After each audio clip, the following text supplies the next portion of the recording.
ప్రేమైన సహోదరులారా, సర్వేశ్వరుడు సర్వాధికారి సర్వసృష్టికర్త అయిన దేవాది దేవుని మహాకృపను బట్టి ఆయన ప్రియకుమారుడు ఈ లోక రక్షకుడు మనందరి పాప విమోచకుడు అయిన ప్రభువైన యేసుక్రీస్తు నామములో మీ అందరికీ నా వందనాలు శుభములు తెలియజేస్తున్నాను. ప్రేమైన సహోదరులారా, ఈ యొక్క రాత్రికాల సమయమున చేరవచ్చిన మనం ఈరోజు ప్రత్యేకంగా మన సంఘంలో ఒక నూతన కార్యము అనేది జరిగింది. యవనస్తులైనటువంటి ఇద్దరు లక్ష్మణ్, వైశాలి బాప్తిస్మాన్ని పొందుకోవడం జరిగింది. నిజంగా ఈరోజు ప్రత్యేకంగా మనందరం కూడా అసలు బాప్తిస్మం యొక్క గొప్పతనం ఏంటో మనం గ్రహించుకున్నాం. క్రైస్తవ జీవితంలో అనేకులు బాప్తిస్మం తీసుకోవడానికి చాలా మంది ఫోర్స్ అనేక మంది చెప్పినప్పటికీ కూడా బోధకులు కానీ అనేక మంది సువార్తికులు కానీ ప్రకటించినప్పుడు ఈ యొక్క బాప్తిస్మం మేము ఎందుకు తీసుకోవాలి, లేకుంటే ఇప్పుడు తీసుకుంటే మేము యవ్వనంలో ఉన్నాం కాబట్టి మా కోరికలు లేకుంటే మాకున్నటువంటి ఆలోచనలు మేము అనుభవించవలసినటువంటి వాటిని మేము కోల్పోతామేమో అనే ఒక ఆలోచన చాలా మందిలో ఉంటుంది. అయితే ప్రియులారా, జాగ్రత్తగా బైబిల్లో ఉన్నటువంటి ప్రతి మాటను మనము ధ్యానించుకున్నాం. అసలు ఈ బాప్తిస్మం గూర్చినటువంటి సంపూర్ణమైనటువంటి వివరణ ఒక్కసారి మనం ఆలోచన చేసుకుందాం. నిజంగా చూసినట్లయితే చూడండి, మొదటి తెస్సలోనికి రాసిన పత్రికలో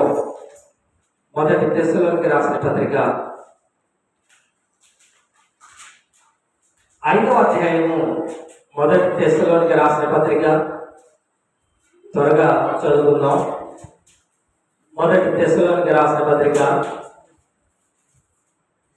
5వ అధ్యాయము మొదటి వచనంలో ఉన్నటువంటి మాట, సహోదరులారా చూడండి, కాలమును గూర్చియు ఆ సమయమును గూర్చియు మీకు రాయనక్కర్లేదు. చూడండి, అసలు ఇక్కడ పౌలు గారు కాలాలను కూర్చున్నటువంటి ఒక సందేశాన్ని మానవునికి తెలియజేస్తున్నాడు. అసలు కాలమును కూర్చి సమయములను కూర్చి మీకు రాయనక్కర్లేదు మీరు ఆల్రెడీ దేవుని యొక్క వాక్యాన్ని తెలుసుకుంటున్నారు. ఈ కాలం ఎలా ఉంది ప్రియులారా, రోజు రోజు మనకు వచ్చే కాలాలు ఎలా ఉంటాయి నిజంగా ఒక భయంకరమైనటువంటి స్థితి రాబోతుంది. రేపేం జరుగుతుందో తెలియనటువంటి ఒక అగమ్య గోచరముగా మనిషి బ్రతుకుతున్నాడు. అందుకోసమే యుద్ధాలు వీటన్నిటిని మనం చూస్తున్నాం. దాని వలన అనేకమైనటువంటి అనార్థాలు, అనేకమైనటువంటి నష్టాలు, అనేకమైనటువంటి ఇబ్బందులు కూడా కలుగక తప్పవు. ముందుగా కాలాలను గూర్చి మీరు తెలుసుకోవాలి, సమయాలను గూర్చి కూడా మీరు తెలుసుకోవాలి. ఎందుకంటే కాలము ప్రియులారా అపాయకరమైనటువంటి కాలములు వచ్చును అనే మాట కూడా పౌలు గారు రాశారు. ఎలాంటి కాలాలు? అపాయకరమైన కాలములు. అసలు ఈ కాలాన్ని నీవు తెలుసుకొని ప్రియులారా నువ్వు మేలుకోవాలి. అందుకోసమే మీ అందరికీ తెలిసినటువంటి సత్యం ఏమిటంటే, ఈ సృష్టిలో ఉన్నటువంటి ప్రతి జీవి కూడా కాలాలను తెలుసుకొని బ్రతుకుతుంది. ఏ కాలం ఎలా జీవించాలో, ఏ కాలం ఆహారాన్ని సేకరించుకోవాలో, ఏ కాలంలో తన యొక్క చూడండి అది పిల్లలను లేపుకోవాలో, ఏ కాలంలో ఆహారమును సేకరించాలో వాటన్నిటినీ చిన్న ఈ సృష్టిలో మన కంటికి కనపడుతున్నటువంటి ఆ చిన్న జీవులే కాలాలని తెలుసుకొని బ్రతుకుతున్నాయి. అయితే మనిషి అనుకుంటున్నాడు, నేను బాప్తిసం తీసుకోవడానికి చాలా కాలం ఉంది, నాకు బాప్తిసం పొందుకోవడానికి చాలా సమయం ఉంది అని అనుకుంటాడు. అసలు నిజంగా బాప్తిసం అన్నది ఎలా తీసుకోవాలి చూడండి, ఎలా తీసుకోవాలి. అందుకోసమే బైబిల్ గ్రంథంలో ప్రియులారా, రోమిలకు రాసిన పత్రిక 6వ అధ్యాయము, రోమిలకు రాసిన పత్రిక 6వ అధ్యాయము 3వ వచనంలో ఉన్నటువంటి మాట, క్రీస్తు యేసులోనికి బాప్తిస్మము పొందిన మనమందరము. చూడండి, ఆనాటి కాలంలో ఈ రోమ సంఘములో ఉన్నటువంటి వారందరూ కూడా బాప్తిస్మాన్ని ఎలా పొందుకున్నారు అన్న సంగతిని పౌలు గారు రాస్తున్నారు.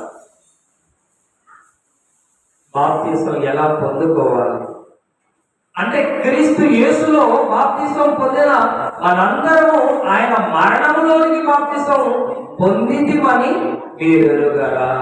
అంటే బాప్తిస్మము అంటే మనిషి చనిపోవడం. ఆయన మరణం, ఎవరి మరణం అంటే క్రీస్తు యొక్క మరణంలో మనము వెళ్ళిపోతున్నాం. క్రీస్తు యొక్క మరణంలోకి వెళ్ళిపోతున్నాం. అందుకనే చూడండి, ఇంకా ముందు చూసినట్లయితే, కాబట్టి తండ్రి మహిమ వలన క్రీస్తు మృతులలో నుండి ఎలాగూ లేపబడేనో అలాగూ మనమును నూతన జీవము పొందిన వారమై నడుచుకున్నట్లు మనము బాప్తిస్మం మరణములో పాలు పొందుటకే ఆయనతో కూడా పాతి పెట్టబడితిమి. ఈ మాటలను మనం జాగ్రత్తగా ఆలోచించాలి. అసలు బాప్తిస్మము అన్నది ఎలా ఉంది అంటే, మనకు తండ్రి ఒక మహిమదాన్ని ఇచ్చాడు.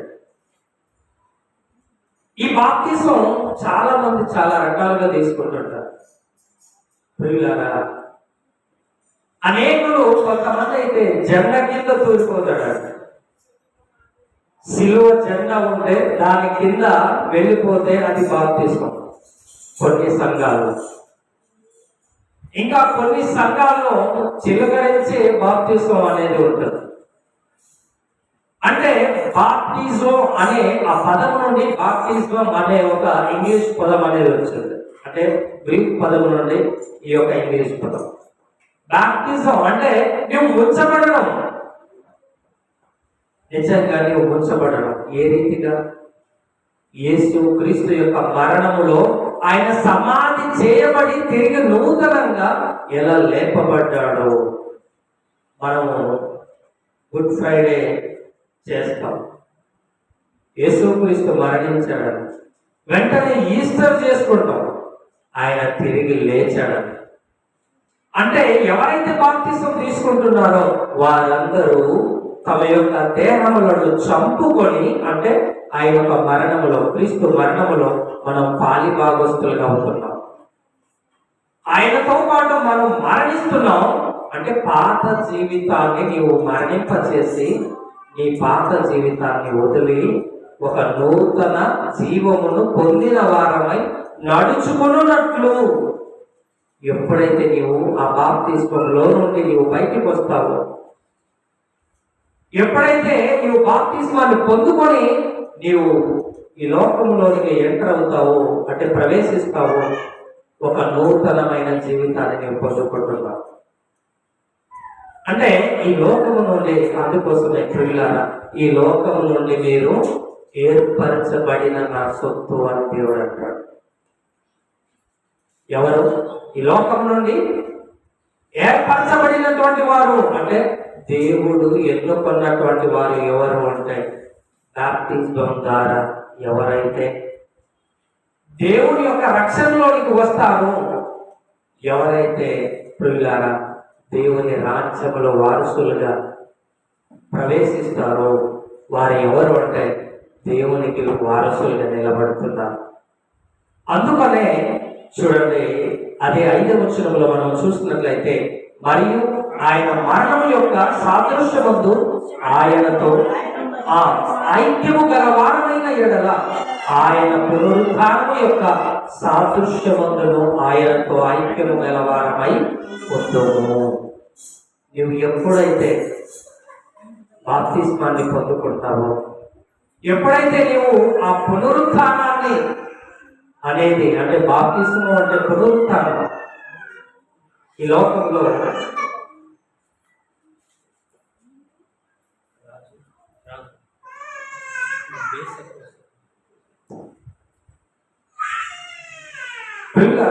అంటే బాప్తిస్మము అంటేనే ఎలా ఉంటుంది అంటే, ఈ లోకంలో అందరికీ చాలా మందికి, అంటే అన్యులను చూసినప్పుడు ఏమంటారు అంటే, బాప్తిస్మం అంటే ఏదో ఒక్క 3 సార్లు మునిగి తేలినంత మాత్రాన వీళ్ళు ఎలా పవిత్రులైపోతారు, అందులో ఆ నీళ్ళలో మునిగి తేలినంత మాత్రాన వీళ్ళు ఎలా పరిశుద్ధులు అవుతారు అని మాట్లాడుతుంటారు. పిల్లారా, దేవుని యొక్క మహిమలో పాలిభాగస్తులుగా కావడానికే ఈ బాప్తిస్మాన్ని దేవుడు మన ముందు వచ్చాడు. అందుకనే చూడండి, ఇంకా ముందుకు వెళ్ళినట్లయితే యోహాను సువార్త 3వ అధ్యాయము, యోహాను సువార్త 3వ అధ్యాయము 23వ వచనంలో చూసినట్లయితే, యోహాను సువార్త 3వ అధ్యాయము 22 నుండి చదువుకుందాం. అటు తర్వాత యేసు తన శిష్యులతో కూడా యూదయా దేశములకు వచ్చి అక్కడ వారితో కాలము గడుపుచు బాప్తిసం ఇచ్చుచు ఉండెను. సలీము దగ్గరనున్న ఐనోనను స్థలమున నీళ్లు విస్తారముగా ఉండెను కనుక యోహాను అక్కడ బాప్తిసం ఇచ్చుచుండెను. అంటే నీవు బాప్తిసం ఎలా తీసుకోవాలి అంటే, నిజంగా విస్తారమైన నీటిలోనే నీవు బాప్తిసం పొందుకోవాలి. అసలు బాప్తిసం నీవు తీసుకునే ఆ సమయంలో నీకు తెలియాలి, ఒక విస్తారమైనటువంటి నీళ్లు కలిగినటువంటి ఆ స్థలములోనే నీవు తీసుకోవాలి. యోహాను గారు కూడా చూడండి, యేసుక్రీస్తు ఆ యొక్క సమయంలో సలీము దగ్గర ఉన్న ఐనోను స్థలం,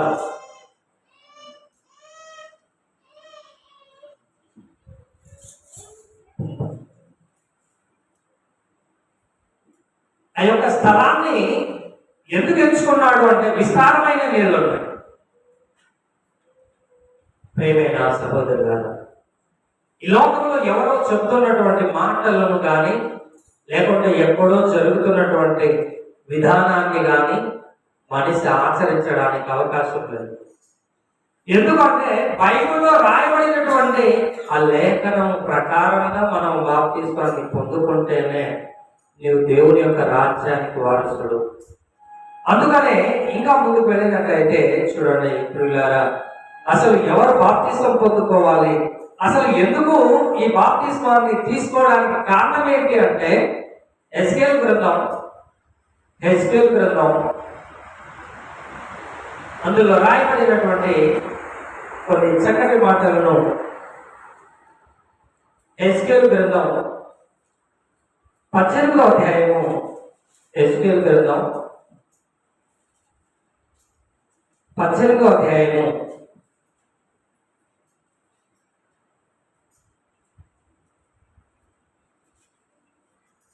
1వ వచనం నుండి మనము చూసుకున్నట్లయితే, మరలా యెహోవా వాక్కు నాకు ప్రత్యక్షమై ఇలాగ సెలవిచ్చెను, తండ్రులు ద్రాక్ష కాయలు తినగా పిల్లల పళ్ళు పులిసెనని మీరు చెప్పుచూ వచ్చేదరే. చూడండి, ఇక్కడ ఒక సామెతను ఆయన కోట్ చేస్తున్నాడు. తల్లిదండ్రులు ద్రాక్ష అంటే పుల్లని ద్రాక్షలు తింటే తమ పిల్లల యొక్క పళ్ళు పులుస్తాయి అని. అంటే దానికి కారణం ఒక సామెతగా ఆనాడు మాట్లాడాడు.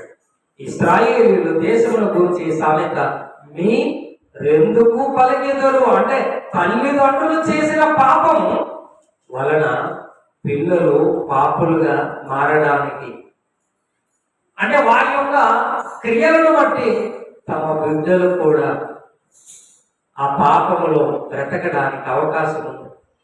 అందుకనే చూడండి 4వ వచనం, మనుషులందరూ నా వశములో ఉన్నారు, తండ్రులేమి కుమారులేమి అందరూ నా వశంలో ఉన్నారు. పాపము చేయువాడెవడో వాడే మరణము నొందును.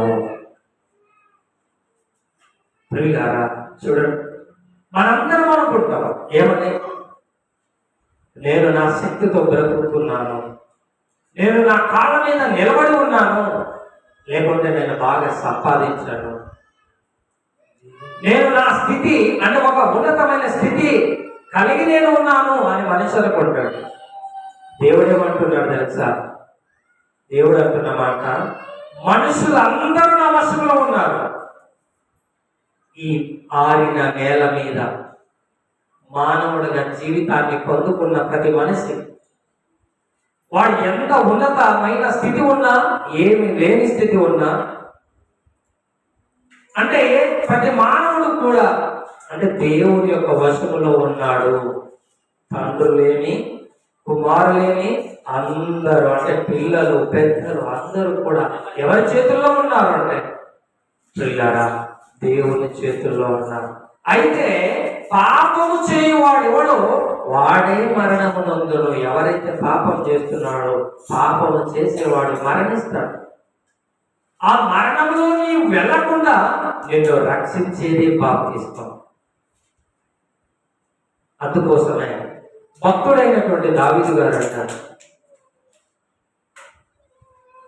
భక్తుడైనటువంటి దావీదు మాట్లాడుతున్న మాట ఏమిటంటే, నేను లోకము అంటే పాపము లోకములో నా తల్లి నన్ను గర్భము ధరించెను. అంటే లోకమంతా పాపములో ఉంది. ఆ పాపములో ఉన్నటువంటి సమయములో నా తల్లి నన్ను గర్భము ధరించి ఉన్నది. అంటే నేను పుట్టుకతోనే అంటే ఈ లోకములో ప్రవేశించిన వెంటనే పిల్లలు పరిశుద్ధులుగా ఉండొచ్చు, పిల్లలు శ్రేష్ఠులుగా ఉండొచ్చు, కానీ ఈ లోకములో ఎదుగుతున్న ఆ తరుణంలో మనిషి ఏమవుతున్నాడు అంటే పాపిగా మారిపోతున్నాడు. ఆ పాపం వల్ల మనిషి మరణిస్తున్నాడు. అందుకోసమే రోమిలకు రాసిన పత్రికలో ఉంటది, పాపము వలన వచ్చు జీతము మరణము. ఏమంట? పాపము వలన వచ్చు జీతము. జీతము అంట ఒక మనిషి నెల రోజులు పనిచేస్తే వచ్చే జీతం అకౌంట్ లో పడుతుంది. కానీ మానవ బ్రతుకు కాలములో చేసినటువంటి ఆ పాపము మరణం అనే పాతాళానికి తీసుకుని వెళ్తుంది. మరణం అనే పాతాళంలోకి ఈనాడు మనుషులు వెళ్ళిపోతున్నారు. ఆ పాతాళము నుండి ఆ మరణము నుండి రక్షించడానికి యేసుక్రీస్తు ఈ లోకానికి వచ్చాడు. ప్రియులారా, అందుకనే చూడండి, అదే 18వ అధ్యాయము ఎస్కేల్ గ్రంథం 18వ అధ్యాయము 19-20 వచనాల్లో చూసినట్లయితే 19-20 వచనం 19-20 అయితే మీరు ఆ కుమారుడు తన తండ్రి యొక్క దోష శిక్షను ఎలా మోయుట లేదని చెప్పుకొనుచున్నారు. కుమారుడు నీతి న్యాయములను అనుసరించి నా కట్టడలన్నిటిని అనుసరించి గైకొనెను గనుక అతడు ఆవశ్యముగా బ్రతుకును, పాపము చేయువాడే మరణము నొందును. ఎవరైతే నిజంగా తండ్రి యొక్క దోష శిక్ష ఏ రీతిగా కుమారుల పైన రాదో ఆ రీతిగా కుమారుడైనటువంటి యేసుక్రీస్తును, నీతిమంతుడైన యేసుక్రీస్తును అనుసరించిన వాడు కట్టడలను అనుసరించిన వాడు, వాటిని గైకొన్నవాడు అవశ్యముగా బ్రతుకును, అంటే తప్పకుండా బ్రతుకును. ఏ రీతిగా బ్రతుకుతాడు? మరణ స్థితిలో ఉన్నటువంటి ఒక రోగికి ఒక మంచి వైద్యము, మంచి ఔషధములు ఇచ్చినప్పుడే మరలా బ్రతికించబడతాడు. మరణంలో కొట్టు మిట్టాడుతున్నటువంటి ఒక రోగిని ఎవరు బ్రతికిస్తారు అంటే ఒక వైద్యుడు బ్రతికిస్తాడు. అందుకోసమే వైద్యుని అంటారు అందరూ మా పాలిట దేవుడు అని చెప్పేసి. అసలు ఈయన లేకుంటే నా కుమారుడు మరణించేవాడు, ఈయన లేకుంటే నేను బ్రతికేవాడిని కాదు, డాక్టర్ నా జీవితానికి పునర్జన్మను అనుగ్రహించాడు అని ఒక డాక్టర్ గురించి మాట్లాడతాడు. అయితే పిల్లారా, దేవుడు అంటున్నాడు తన కుమారుణ్ణి, నీతిమంతుడైన కుమారుణ్ణి మనకు దేవుడు ఇచ్చాడు, మనకు దేవుడు అనుగ్రహించాడు. ఆయన ద్వారా మనము అవశ్యంగా బ్రతుకుదము, అంటే తప్పకుండా మనం బ్రతకడానికి ఒక అవకాశం దేవుడు ఇచ్చాడు. అంటే కన్ను మూయగానే నీవు పాతాళంలోనికి వెళ్లకుండా, ఎప్పుడైతే ఈ లోకంలో నీ జీవితాన్ని ముగించుకుంటావో, మరణం ద్వారా ఈ లోకాన్ని వదులుతావో, నీవు పాతాళంలోనికి వెళ్ళిపోకుండా ఒక రక్షణను దేవుడు అనుగ్రహిస్తున్నాడు. అదే బాప్తిస్మం అనే ఒక గొప్ప కార్యం. పిల్లరా, ముందుకు వెళ్దాం. చూడండి, మార్కు సువార్త 16వ అధ్యాయము 16వ వచనం త్వరగా చదువుకుందాం. మార్కు సువార్త 16వ అధ్యాయం 16వ వచనం. నమ్మి బాప్తిసం పొందినవాడు రక్షింపబడును, నమ్మని వానికి, నమ్మిన వానికి కాదు. నమ్మి బాప్తిసం పొందిన వాడు ఏమవుతున్నాడు అంటే, ఎవరైతే నీళ్ళలో ముంచబడి తన యొక్క పాపములను కడుగుకొని తన యొక్క మనస్సును మార్చుకొని, అందుకోసమే ఒక మాట చూడండి, అపోస్తల కార్యములు 22వ అధ్యాయము, అపోస్తల కార్యములు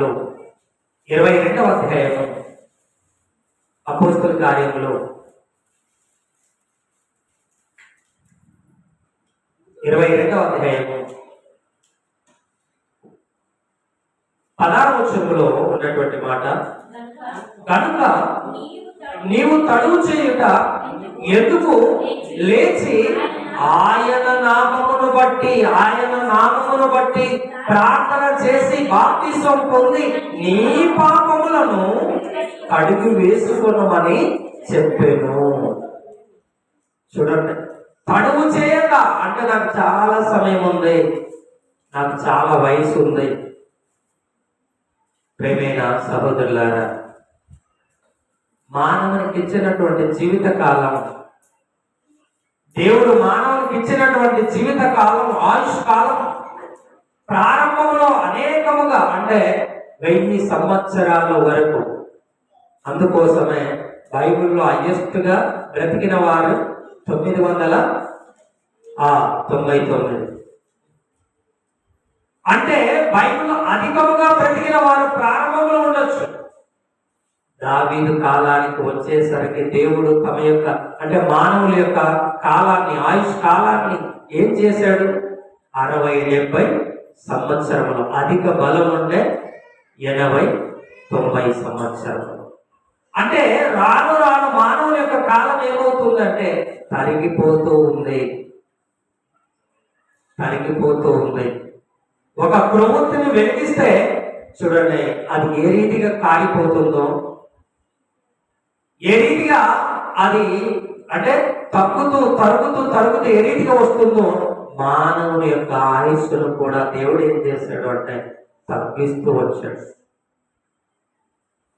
అందుకనే నువ్వేం చేయాలంటే, నువ్వు తడువు చేయక, నీవు ఆలస్యం చేయవద్దు, నీవు నిర్లక్ష్యం చేయవద్దు. దేవుని యొక్క వాక్యం ఎప్పుడైతే నీ హృదయములకు చేరుతుందో, ఎప్పుడైతే నీవు దేవుని యొక్క వాక్యాన్ని వింటావో, ఇది అనుకూల సమయం అని నీవు గ్రహిస్తావో, అప్పుడే నీవేం చేయాలంటే తడువు చేయక ఎందుకు లేచి ఆయన నామమును అంటే క్రీస్తు నామమును బట్టి ప్రార్థన చేసి బాప్తిస్మము పొందుకొని నీ పాపములను నీవేం చేసుకోవాలి? కడుగుకొని ఒక నూతనంగా, ఒక పరిశుద్ధుడిగా ఈ సంఘములోనికి చేరిపోవాలి. సంఘములో నీవు ఒక పరిశుద్ధుడిగా నీవు నిలబడాలి. ప్రేమైన సహోదరులారా, నిజంగా ఒకసారి ఆలోచన చేస్తే ఈ యొక్క విషయాలను జాగ్రత్తగా చూడండి.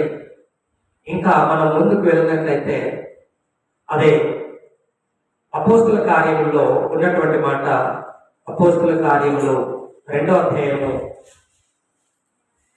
38వ వచనంలో కూడా వాళ్ళందరూ బాప్తిసం ఏ రీతిగా పొందుకున్నారు అంటే, అపోస్తుల కార్యములు ఈ యేసును దేవుడు లేపెను, దీనికి మేమందరము సాక్షులము కాగా ఆయన దేవుని కుడి పార్శ్వమున హెచ్చింపబడి పరిశుద్ధాత్మను కూర్చిన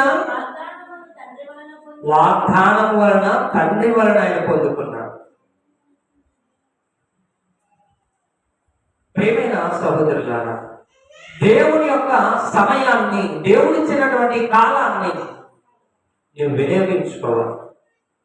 దేవుడిచ్చిన విలువైన దేవుని వాక్యాన్ని నువ్వు విలువనివ్వాలి. అందుకోసమే నువ్వు ఎప్పుడైతే వాక్యాన్ని తెలుసుకుంటావో, ఎప్పుడైతే ఈ యొక్క మాటలను నువ్వు గ్రహిస్తావో, వెంటనే ఆయన రక్తము ద్వారా నువ్వు కడగబడినటువంటి బిడ్డగా మార్చబడాలి. అందుకనే చూడండి, అపోస్తుల కార్యములు 2వ అధ్యాయము 38వ వచనం, ఆ మాట జాగ్రత్తగా మరొకసారి చూడండి. పేతురు, జాగ్రత్తగా చదువుకుందాం. పేతురు చెప్తున్నటువంటి మాట ఏమిటంటే, మీరు మారు మనసు పొంది పాప క్షమాపణ. నువ్వు మారు మనసు పొందాలి. నువ్వు మరో మనసును పొందుకోవాలి. యేసుక్రీస్తు నిజంగా ఒక ఊర్లో ఒక శ్లోకం జరిగింది. 2 చెక్కలు 3 మేకులు. ఇది పెద్ద స్లోగన్ అయిపోయింది. 2 చెక్కలు 3 మేకులు అని ఈ స్లోగను అంటే వ్యాప్తి చేశారు. దేనికి అంటే, యేసుక్రీస్తు 2 చెక్కల పైన మరణించాడు, ఆ 3 మేకుల్లో బంధింపబడ్డాడు. వాటినే తీసుకోలేనటువంటి ఒక బలహీనుడు అని వారు అనుకున్నారు. కానీ ఆయన ఎందుకోసం తన్ను తాను తగ్గించుకున్నాడు అంటే, ఈ మాట మరొకసారి చదవండి. ఆ మాట 38వ వచనం. పేతురు, మీరు మారు మనసు పొంది పాప క్షమాపణ నిమిత్తము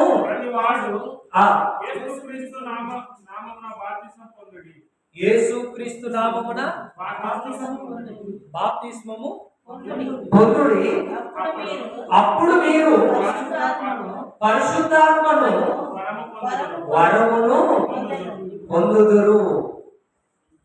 ప్రియమైన సహోదరులారా, ఇక్కడ జాగ్రత్తగా చూసినట్లయితే పేతురు మీరు మారు మనసు పొందండి అంటే, ఎప్పుడైతే నువ్వు క్రీస్తులో ఆ బాప్తిస్మాన్ని పొందుకున్నావో, ఎప్పుడైతే క్రీస్తులో మరణ సమాధి పునరుద్ధానమును నీవు నమ్మి అందులో నుండి బయటకు వచ్చావో, నీ జీవితాన్ని పూర్తిగా నీవు తగ్గించుకోవాలి. నీ యొక్క పాత జీవితాన్ని నువ్వు పూర్తిగా వదులుకోవాలి. సహోదరుడు చెప్పాడు.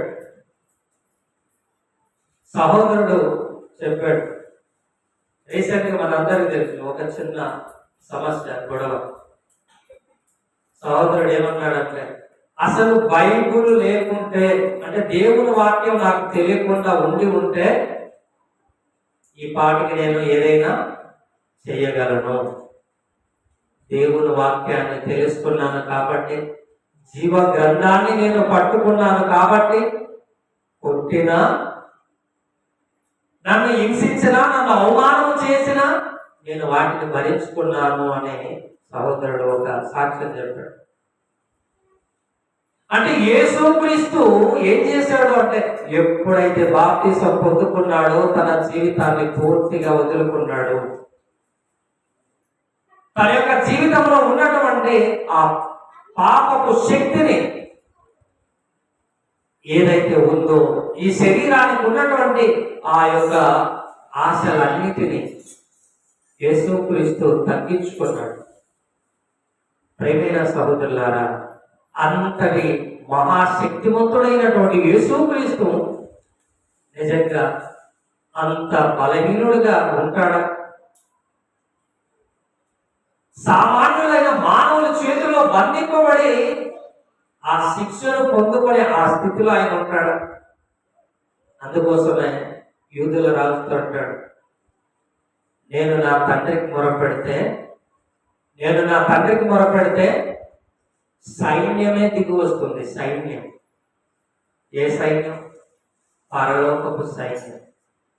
ఒక్క దేవదూత కొన్ని వేల మందితో సమానం.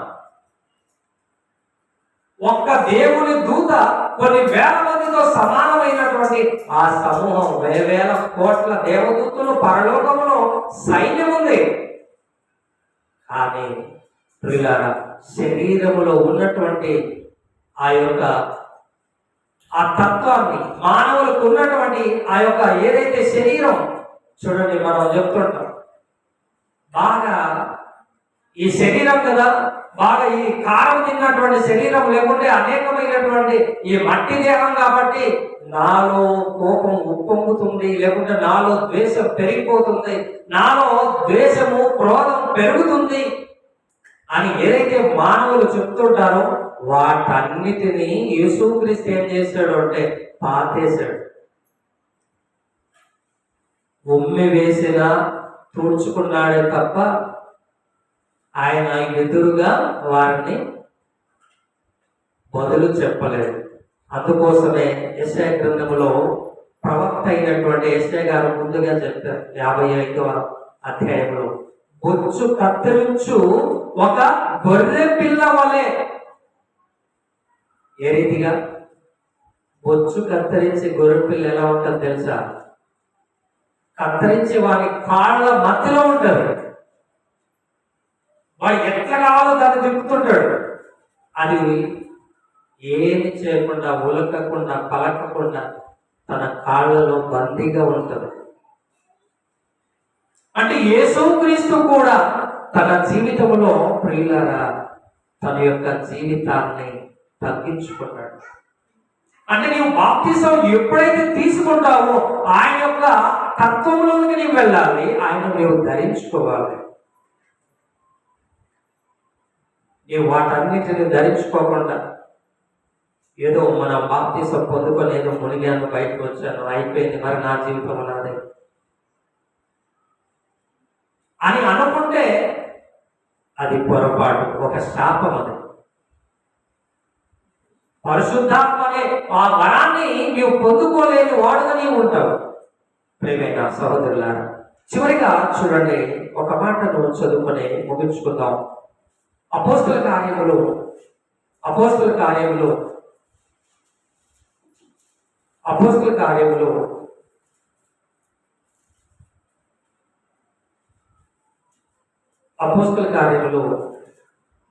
అధ్యాయము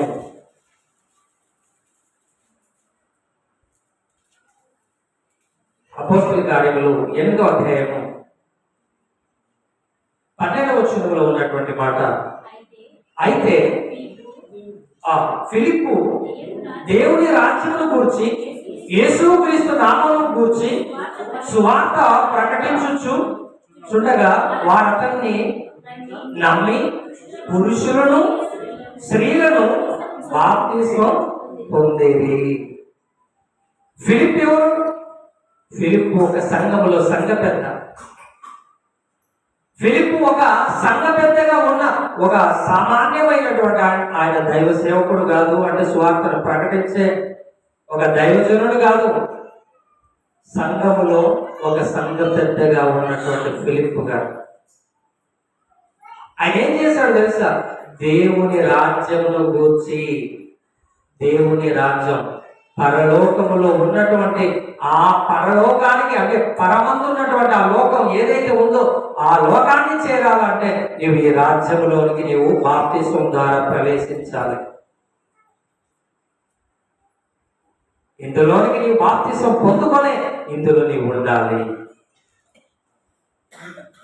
ప్రియులారా, అందుకనే ఎవరైతే బాప్తిస్మం పొందుకున్నారో, ఎవరైతే ఆయన నామములో చూడండి ఆ సువార్తను విన్నారు, నమ్మిన వారందరూ, పురుషులు స్త్రీలు అందరూ బాప్తిస్మం పొందుకున్నారు. అందుకని ప్రేమిక సహోదరులారా, అలాగే మనము చూసినట్లయితే చూడండి అక్కడ ఒక మాట ముందుగా మనం ఇంకా చూసినట్లయితే 37 వచనం అనుకుంటా, 37 వచనం చూడండి.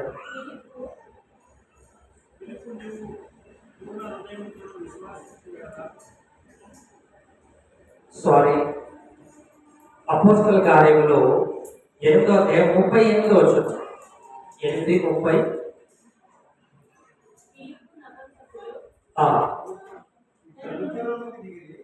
నీళ్ళలోనికి దిగిరి, సారీ 16వ అధ్యాయం చూసుకుందాం. 16 చూడండి, 16 చూసుకుని ముగించుకున్నాం. 16వ అధ్యాయం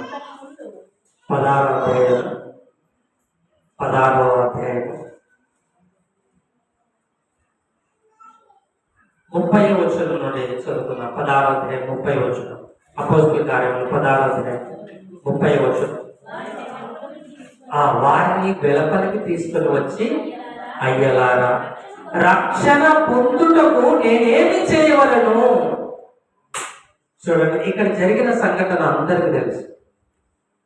పౌలు శీలలు చెరసాల్లో బందీలుగా ఉన్నారు. సంఘం బయట ప్రార్థన చేస్తున్నారు. కానీ పౌలు శీలలు అంటే ఆ చెరసాల్లో ఏం చేశారంటే ఒక్కసారిగా దేవుణ్ణి స్తుతిస్తూ పాటలు పాడుతూ దేవుణ్ణి గణపరుస్తున్నటువంటి ఆ సమయంలో పెద్ద భూకంపమే వచ్చింది.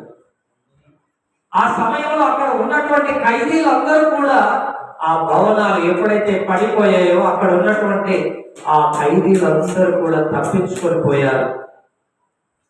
ఆ సమయంలో అక్కడ ఉన్నటువంటి జైలు అధికారి, ఇంకా ఖైదీలందరూ తప్పించుకొని వెళ్తే నా పరిస్థితి ఏంటి? పై అధికారులు నన్నే కదా అడిగేది, నేను వాళ్ళకి ఏం సమాధానం చెప్పాలి? ఇంకా నా బ్రతుకెందుకు అని కత్తి తీసుకొని తను తాను పొడుచుకుంటున్నటువంటి ఆ సమయంలో చూడండి అతను ఏం చేశారు? ఆపారు. ఎవరు? పౌలు శీలలు ఆపి వారితో చెప్తున్నటువంటి మాట, అయ్యలారా, అంటే వారిని అడుగుతున్నాడు, అయ్యలారా, రక్షణ పొందుటకు నేనేం చేయాలి? అందుకు వారు, ప్రభువైన యేసునందు విశ్వాసం ఉంచుము, అప్పుడు నీవును నీ ఇంటి వారును రక్షణ పొందుదురని చెప్పి. ఎప్పుడు ఇది జరిగింది? అర్ధరాత్రి. ఈ సంఘటన జరిగింది ఎప్పుడు? అర్ధరాత్రి 12 గంటల సమయం. ఆ సమయంలో ఏం జరిగింది చూడండి, అక్కడ 32వ వచనం. అతని ఇంటి వారికి ఇంటనున్న వారందరికీ దేవుని వాక్యం బోధించని ఆ రాత్రి ఆ గడియలోనే అతడు వారిని తీసుకొని వచ్చి వారి గాయములను కట్టెను. వెంటనే అతడును అతని ఇంటి వారందరూ బాప్తిస్మం పొందిరి. ఎప్పుడు పొందారు? లేదండి, నాకు మంచి ఇంకా 1వ తారీఖు రావాలి, జనవరి 1 బాప్తిసం తీసుకుంటా, లేకుంటే డిసెంబర్ 31 బాప్తిసం తీసుకుంటా, లేకుంటే ఫలానా డేట్ రోజు తీసుకుంటా అని మనం చాలా మంది చెప్తుంటాం. అంటే నీ కాలం, నీకున్నటువంటి ఆ జీవితం ఎప్పటి వరకు ఇచ్చాడో నీకు తెలియదు. ఏం జరుగుతుందో, రేపేం సంభవిస్తుందో మనం ఎరగం. అందుకనే చూడండి, జైలు అధికారి ఏం చేశాడు అంటే అర్ధరాత్రి 12 గంటల ఆ సమయంలోనే గాయాలతో ఉన్నా కూడా ఆ గాయాలు వాటన్ని అలాంటి ఇబ్బందులు ఉన్నా కూడా నేను బాప్తిసం పొందుకోవాలి, వెంటనే నేను రక్షణ పొందుకోవాలి, ప్రభునందు నేను తిరిగి లేపబడాలి అనే ఒక ఆశ ఎవరికి? జైలు అధికారి. ప్రియమైన సహోదరులారా, అందుకోసమే నేడే రక్షణ దినము. నేడే రక్షణ దినము. ఎప్పుడు? నేడు అంటే మనకున్నటువంటి ఈ కాలం. అందుకోసమే సర్వ సృష్టికి వెళ్ళి సర్వ సృష్టికి సువార్తను ప్రకటించండి. నమ్మిన వాడు రక్షించబడును, నమ్మని వాడు శిక్ష విధించబడును అని యేసుక్రీస్తు బోధించాడు. ప్రియమైన సహోదరుల, సంఘములో చేరిన మనం, సంఘములో అనేకులు నిజంగా ఒక ఖైదీ అంటే జైలు అధికారి వలె మనకు ఎలా ఉండాలంటే, నేను త్వరగా బాప్తిస్మాన్ని పొందుకోవాలి, క్రీస్తునందు నేను నూతనంగా మార్చబడాలి, నా బ్రతుకును నేను దేవునికి నూతనంగా నేను అర్పించాలన్న ఆలోచన కలిగి బ్రతకాలి. జైలు అధికారి ఎంత ఆశ కలిగి ఉన్నాడు, తన కుటుంబాన్ని అంతటిని కూడా తీసుకొని వచ్చాడు. ఒక్కడే కాదు, నేను ఒక్కడే వాక్యాన్ని తెలుసుకున్నాను, నేను ఒక్కడు రక్షణ పొందితే చాలు అని అనుకోలేదు. తన కుటుంబాన్ని అంతటిని కూడా తీసుకొని వచ్చి వాక్యం వినిపించి, వాక్యం తెలుసుకున్న తర్వాత బాప్తిస్మం తీసుకున్నాడు.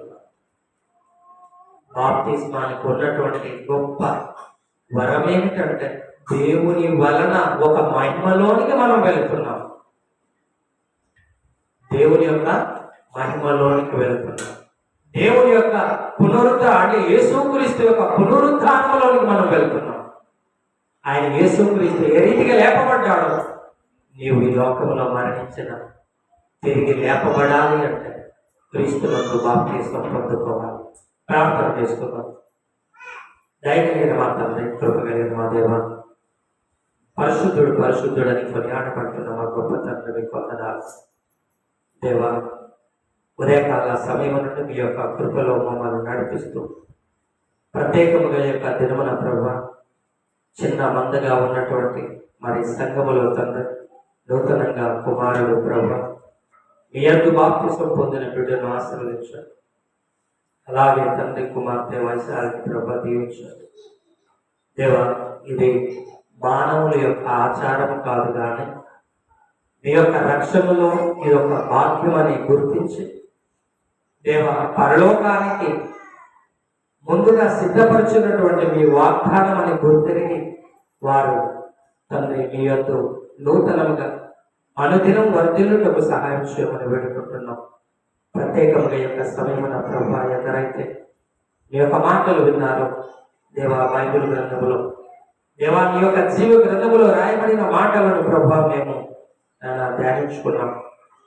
దేవా, ప్రతి బిడ్డ ఈ యొక్క మాటలను ఆలకించి దేవా హృదయంలో ఈ యొక్క మాటలను భద్రము చేసుకుని నేడే రక్షణ దినము అని గుర్తిరిగి ప్రభా నీ యందు దేవా మనసును మార్చుకొని పాపములను ప్రభా తండ్రి కడుగుకొని నూతనంగా మార్చబడే బిడ్డలుగా ఉండటం సహాయం చేయమని, జైలు అధికారి ఏ రీతిగా అయితే ప్రభువా త్వరపడి ఆ యొక్క బాప్తిస్మాన్ని పొందుకున్నాడు, ఆ రీతిగా పొందుకుని మీ యందు నూతనంగా మార్చబడే భాగ్యాన్ని అనుగ్రహించుకొని విన్న ప్రతి బిడ్డను ఆశీర్వదించుకొని నజరేయుడైన యేసు నామమున అడిగి వేడుకొంచున్నాము తండ్రి.